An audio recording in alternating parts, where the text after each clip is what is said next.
It's time for From the Shortgrass, presented by UAMS Health, Orthopedics, and Sports Medicine with Trey Schaap. A golf podcast for those who love golf, struggle with golf, and just like to enjoy the outdoors and fellowship with friends, all while chasing a ball around, trying to put it in a 4 1/4 inch diameter hole. From the Shortgrass is presented by UAMS Health, Orthopedics, and Sports Medicine, and brought to you by Stevens Incorporated, an independent financial services firm with the freedom to focus on what matters most. By Beechwood Hospitality, we partner with you to deliver high-yield results by managing, developing, and investing in top-quality hospitality assets.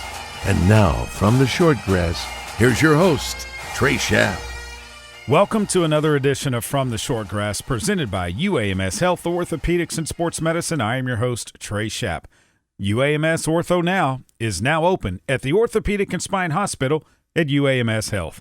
If you have an orthopedic injury, sports, work, or anything else, walk in and see the best in orthopedic care. No appointment needed. Ortho Now, open Monday through Friday, 8 to 8, and Saturday, 8 to noon. It's located at the Orthopedic and Spine Hospital at UAMS Health. For more info, call 501-686-8674. On this edition of From the Shortgrass, I sit down with Nick Zimmerman. He is the Arkansas State Golf Association Amateur Player of the Year. He won 2 events this summer, a major, the Maumelle Classic. That got him 120 points. He also won the U.S. Mid-Am Qualifier. That got him 45 points. He finished second in the ASGA Match Play Championship at Burns Park Golf Course. You add up all of his points over the 6 events that he played in, and he finished with 473 total points. Second place was Tyler Reynolds with 419. Andrew Hopkins was third with 409. We'll talk with Nick Zimmerman after the break. Stay with us. From Central Arkansas to South Arkansas to Northeast Arkansas, across the state to Northwest Arkansas, you will find a Beechwood hospitality property. From the Haywood in El Dorado to the Hilton Garden in Jonesboro to the Doubletree in Bentonville and the Staybridge Suites just south of Baumwalker Stadium, Beechwood Hospitality has a room for you. Beechwood Hospitality is the leader in hotel property management in the state. Make sure you find a Beechwood Hospitality hotel for your next overnight stay. Strength is measured not by the number of accounts. Strength is placing value on relationships. It's having the vision and the guts to invest in growth. It's the commitment to responsibly manage your money. At Stevens, we believe that our strengths build success, not only for us, but for our clients. Stevens, member NYSE, SIPC. I'm Dr. Lowry Barnes. When it comes to orthopedic care, there's no place like the Orthopedic and Spine Hospital at UAMS Health. We built this hospital just for you, with state-of-the-art surgical suites, advanced technology, and the state's largest group of fellowship-trained orthopedic surgeons. It's the best place in Arkansas to get you moving again. And if you need urgent orthopedic care, UAMS Ortho Now is right here for you at the Orthopedic and Spine Hospital at UAMS Health, where motion lives and service leads. Welcome back to this edition of From the Shortgrass, presented by UAMS Health, Orthopedics, and Sports Medicine. I am Trey Schaap. It's difficult over the summer to win a Player of the Year award. Nick Zimmerman has done it twice now. He is the 2025 Arkansas State Golf Association Men's Amateur Player of the Year. I had a chance to sit down with him, and here is my interview. I think you're going to enjoy it. On the tee, Nick Zimmerman. Nick, thanks for joining me on this episode of From the Shortgrass. Do you remember the first time you ever picked up a golf club? Yeah, I mean, I don't remember it, but just stories from my parents since I could walk. You know, as soon as I could walk, they had one of those little plastic clubs in my hands and playing bam-bam golf all around the house. Off of furniture and everything. Oh, yeah. Me and my brother both just breaking everything, driving my mom nuts. Yeah, I'm sure your dad wasn't happy when he got home, right? You know what? Funny story we used to live out north of like the Gravel Ridge area, and we lived right on 107, and we'd have probably about a 200, not 200, maybe about 100, 150 yard front yard from the house to 107 by the time, 5, 6 years old, 7 years old, whatever age we were. He was driving home from work, and one day he saw a golf ball flying across the road. And he goes, "All right, we gotta go to the backyard now, no more." But yeah, no, we just fell in love with the game. My dad was a big golfer growing up, and every day we went to school at Immaculate Conception, which is right across the street from North Hills, and my dad would play golf every afternoon. So we would always just walk across the street, and every day after school, and we would just practice until he got done with golf, and then we'd go home. What was playing at North Hills like growing up? So growing up, when it was a country club, they had the bent grass greens and all of the bunkers, so the greens were very soft and receptive, especially in the summertime. It was a lot easier than it is now. We grew up with a big group of us, the Millers, George and Mook and Ben Ramsey, and then Bo and Kevin and all those guys were older than me. They had their own group, but we had such a good group of junior golfers that, it was just our own little playground. When did you know that you wanted to try and be competitive at it? Was it when you were playing junior golf? For sure. Going through all the junior golf tournaments, my mom would drive Mitch and I all over the state, and Mitch was so much better than me growing up. Growing through the game, and I would probably say I got really, really serious about it when I was probably like a sophomore or junior in high school. I was such a late bloomer. I was little bitty guy, and I probably didn't hit my growth spurt till senior year in college. It was tough to keep up with the Austin Moixes and the Nick Bentons that were just killing the golf ball. But yeah, I would say probably sophomore, junior year in high school is when I was really trying to get better to where I go play college golf. Were you self-taught? Did your dad help teach you the game, or did you have some instruction? Yeah, my dad never really wanted us to, give us instruction, him personally. He would always just say, take it back and give it a whack. But I would say when I was 15 is when I first started seeing my golf instructor, my swing coach, Joe Ralston, and I've been with him ever since I was 15 years old. Started off going out to Emerald Park, Fort Roots, whichever you want to call it, and now he's at Burns Park. But a lot of good memories with Joe, and he's made me who I am as far as my golf game. When you think about Joe and the Ralston name, I mean, legends in the state of Arkansas when it comes to golf. What did he instill in you that helped you become the golfer you are? Yeah, I mean, we really started from the ground up, because when I first started seeing him, I had a really, really, really strong grip, and we had to fix that. And I'm talking for 2 months straight, I hit nothing but shanks, and I almost put the club down because I couldn't make contact with the golf ball properly. But once I finally was able to, it was like, I wanted to get it down, and Joe got me through that, and just step by step, going through everything. Short game, always had short game. Growing up at North Hills, you got to have a short game. That's, I mean, you look at everybody that's come out of North Hills, you got Bo Glover's great short game. Got to have good short game, and you learn that at North Hills. Joe is so familiar with my golf game and my swing, to where he doesn't do all of the fancy videos and TrackMan, and he'll just look at my swing. It's like, Nick, you're doing this, and we'll be there for 30, 45 minutes. I'll go work on it more, and then 2 weeks later I'm overdoing it, and he's like, go back to this. But you know how that goes. But no, it's been a blessing to have Joe. Anytime I call or text, he's always available. He's always been there for me. Where did you play your high school golf? Sylvan Hills. I went to North Little Rock my freshman year, was on the golf team there.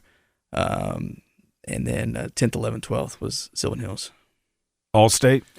We came in second. We were runner-ups my sophomore and junior year at Sylvan Hills. We had a really good team.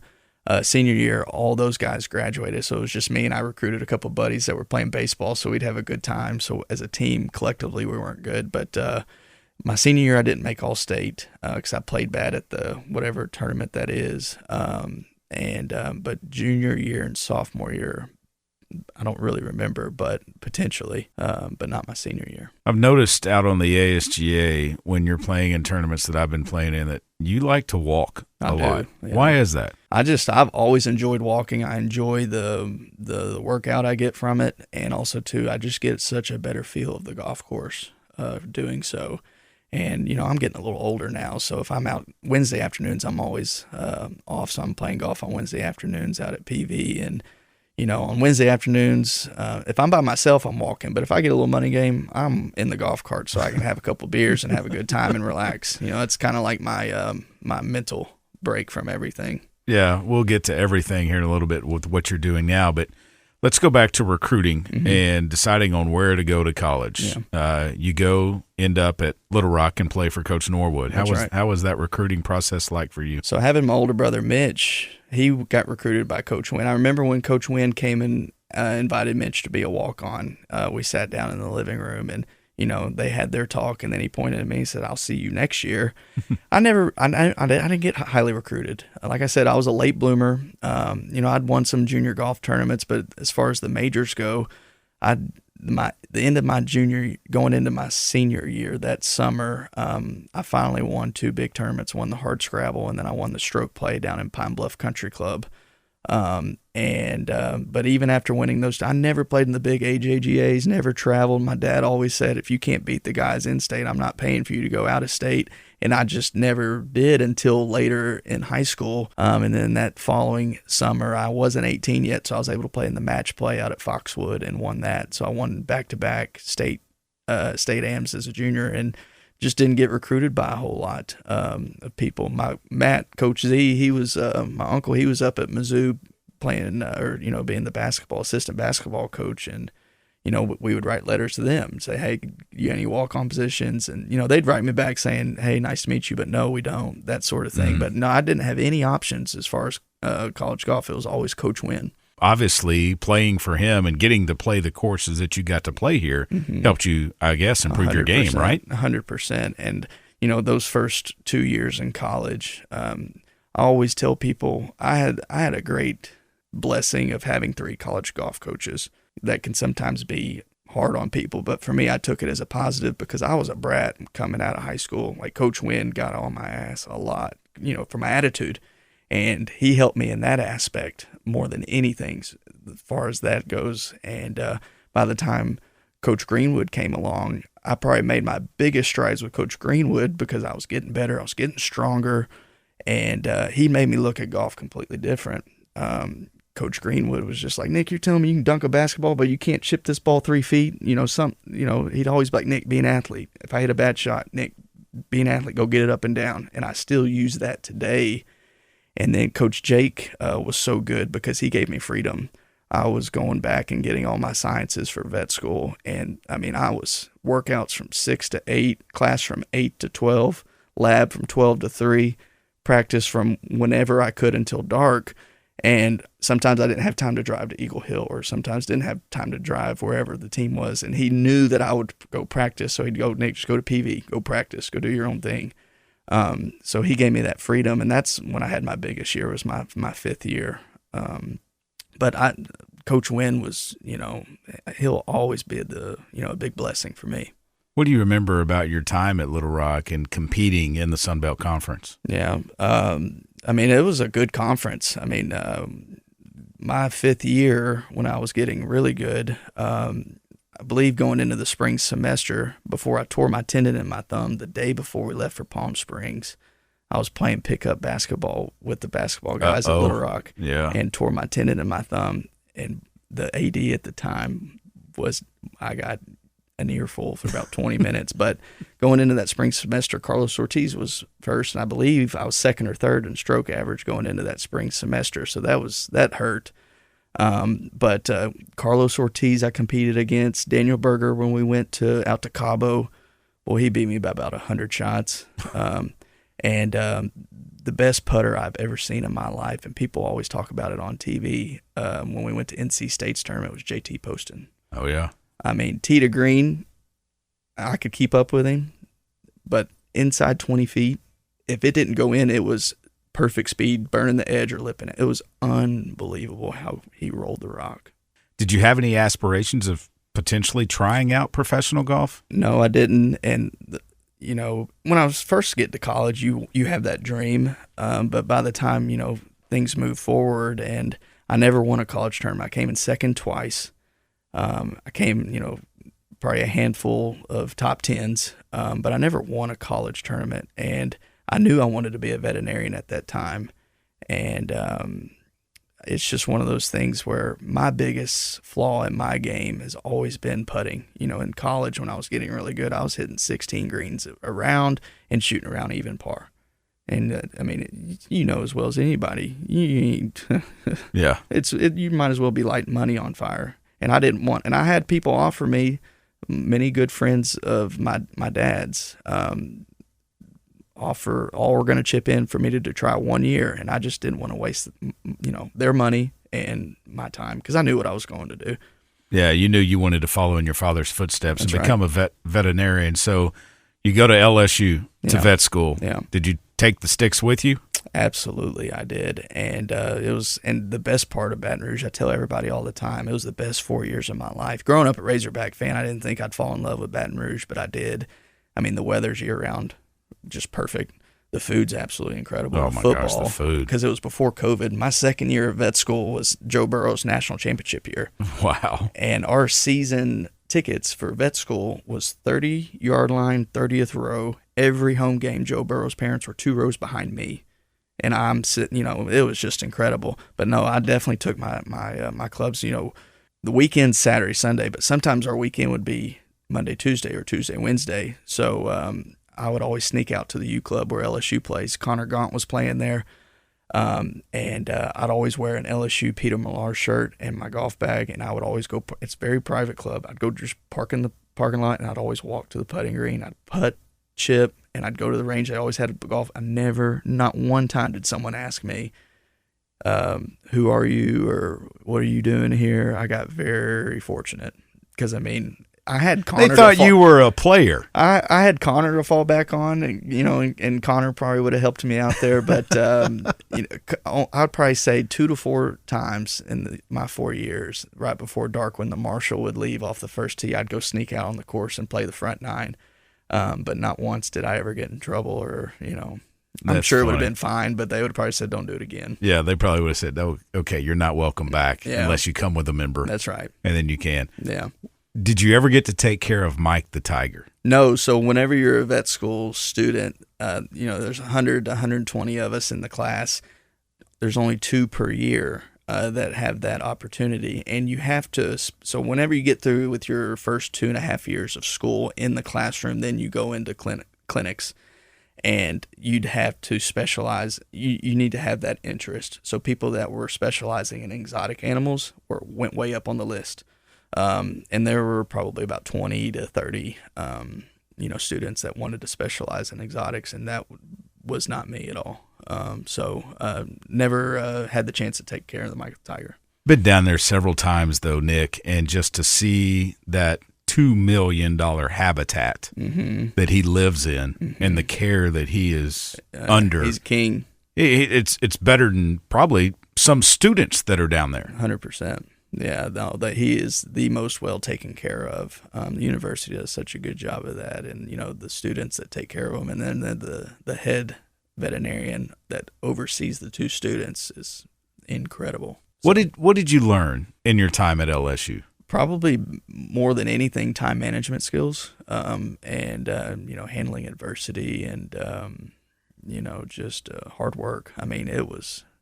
I hear people, so I've got a couple pre-vet students that are shadowing me and working at my clinic right now, and they're looking into going into vet school, and, they're talking about, I got to take 17, 18 hours a semester. And I'm like, wait till it's 27, because it's 27 hours a semester in vet school, those first 2.5 years. So, you are in school from 8 to 5 almost every single day. And then you got to have, for me, I found like a routine. So, I'd go to class, I would go to the gym, separate myself, and then I would go back. I couldn't study at home. I always had to go back to the library to study.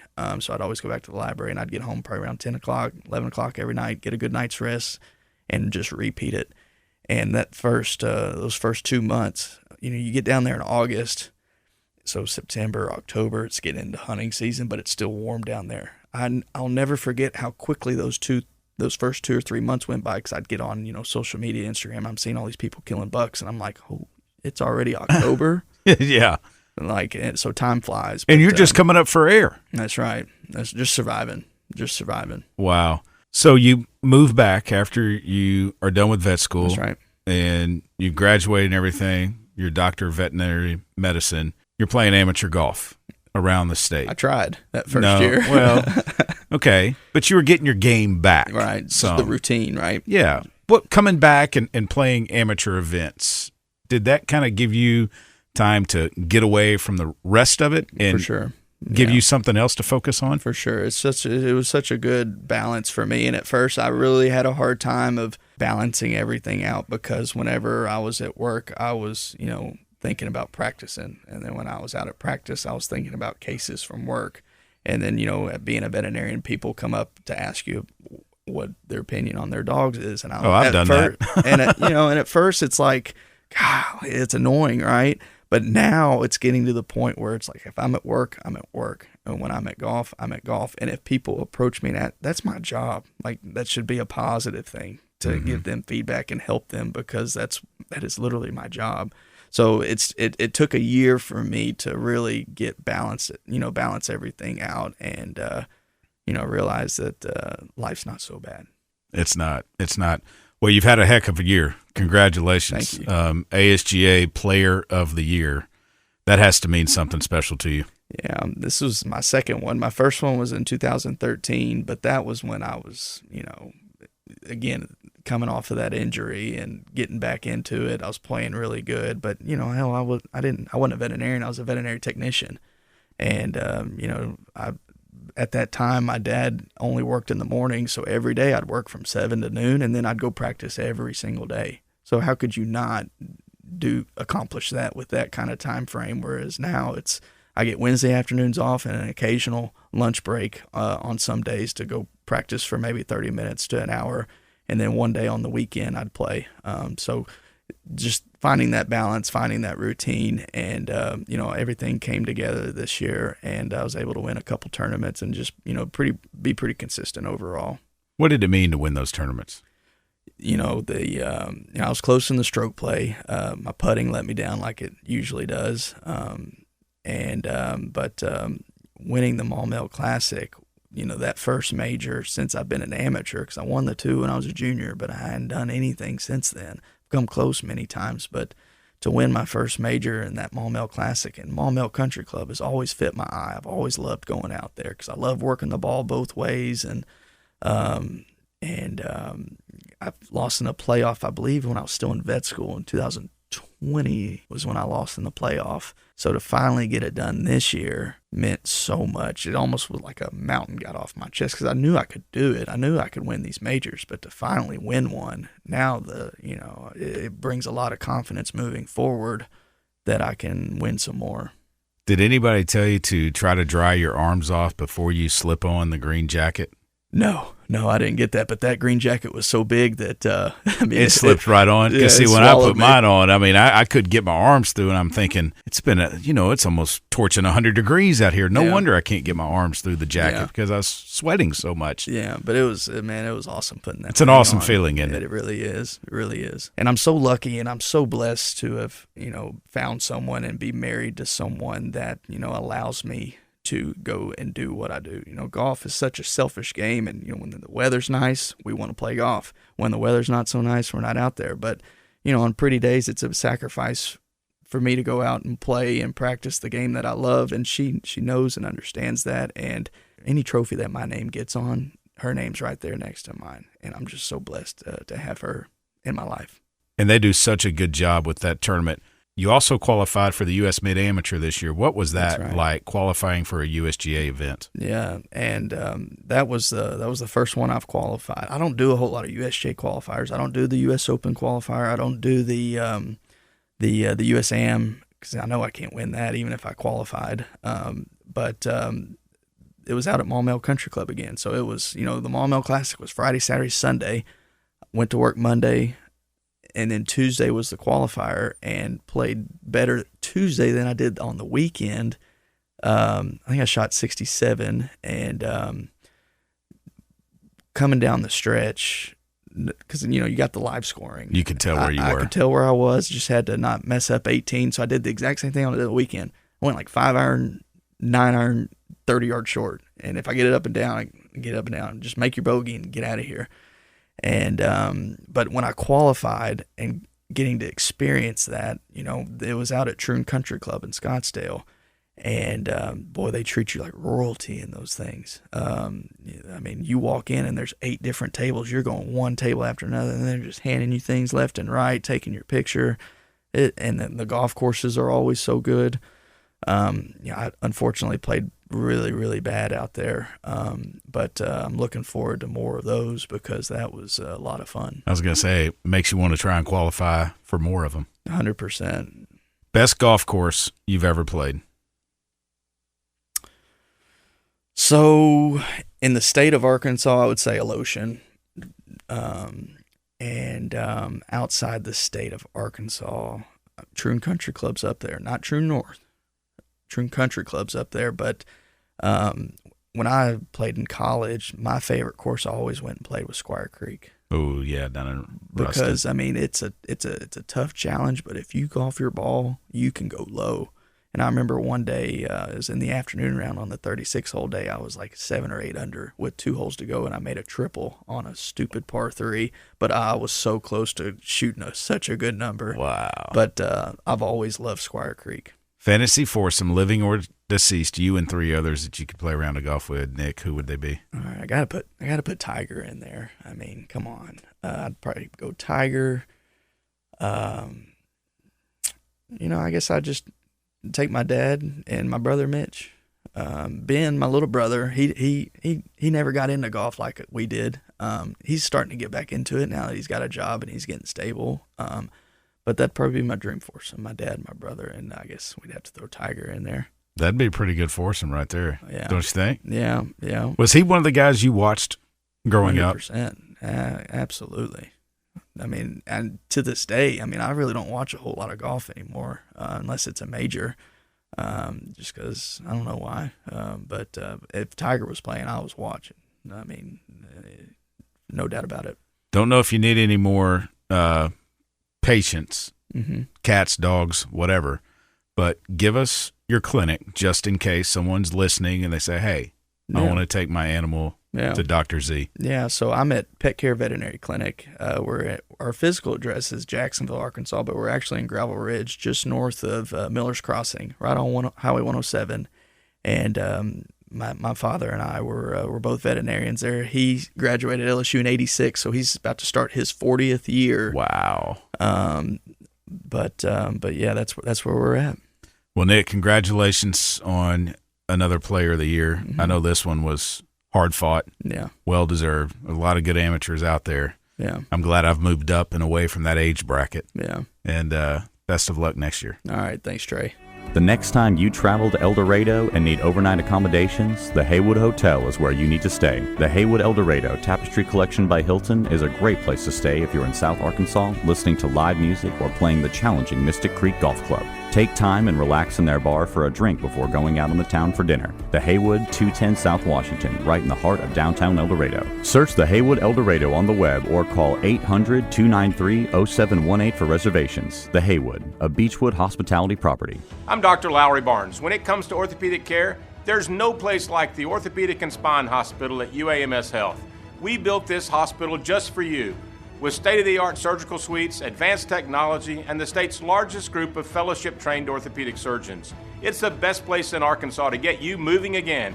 And if you need urgent orthopedic care, UAMS Ortho Now is right here for you at the Orthopedic and Spine Hospital at UAMS Health, where motion lives and service leads. That's it for this edition of From the Shortgrass, presented by UAMS Health Orthopedics and Sports Medicine. I want to thank Matthew Allen and Blair Allen. Beechwood Hospitality. They are the leaders in hotel property management throughout the state. If you need an overnight place to stay, make sure it's a Beechwood Hospitality hotel. Remember, when you find your ball mark on the green, fix it and a couple of more. And I hope to see you sometime soon from the Shortgrass. You have been listening to From the Shortgrass, presented by UAMS Health, Orthopedics, and Sports Medicine, a weekly podcast dedicated to the game of golf. This has been a presentation of the Buzz Radio Network in association with Majestic Cubby Productions.